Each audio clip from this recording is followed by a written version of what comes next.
After her tragic death in 1997, Princess Diana left a fortune of $25 million, or $20 million after inheritance taxes. On the eve of her 32nd birthday, she wrote a will which is not surprising for a representative of an aristocratic family. But Lady Diana's will, as it turned out, was not completely fulfilled. The will of the princess was made public unusually soon after the death. Usually the last will of the members of the British royal family remained secret for several decades in order to protect the dignity of the Queen. The exception was made with a simple intention: to deprive her of the title of princess. So the public found out to whom Diana left a fortune, which of her wishes was fulfilled, and which were not. The princess left 3/4 of her personal property to her sons.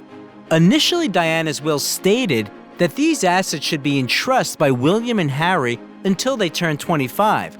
The Princess of Wales wanted to divide the remaining quarter, except jewelry, among her 17 godchildren. Diana also left about $60,000 to her butler, Paul Burrell, who for many years was a confidant of Lady Diana and knew a lot of her secrets. Many of Diana's belongings were initially left in the care of her brother until they were returned to the princes. These items, including her dresses and suits, numerous family paintings, jewelry, and 2 diamond tiaras, were presented at various exhibitions and by 2011 had raised $2.4 million for charitable purposes. Diana's engagement ring and her yellow gold watch were presented to Harry and William respectively.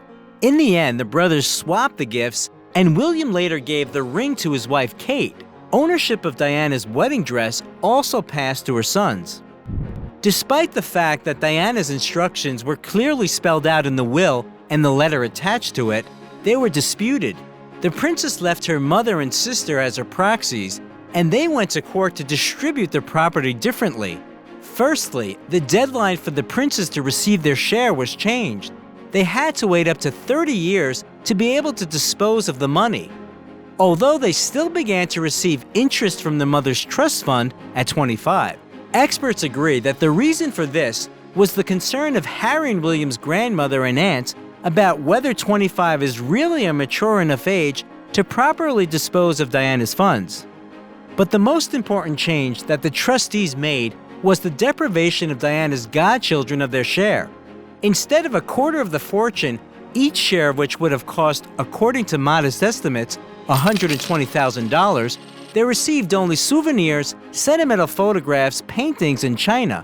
The motives of this act remained unknown. Perhaps Diana's mother and sister just wanted to protect the interests of William and Harry and guarantee them all of Diana's personal property, and not just 3/4. The worst thing is that the godchildren themselves and their parents found out that Diana mentioned them in a letter of wishes only during the court proceedings, and it became possible to change the last will of the princess because the letter had words like discretion and wishes. This allowed Diana's confidence to claim that they can act on their own when it comes to fulfilling her wishes. Why do you think Diana's family ignored some of her wishes? If you like the video, leave a like and also subscribe to the channel so that you don't miss anything interesting.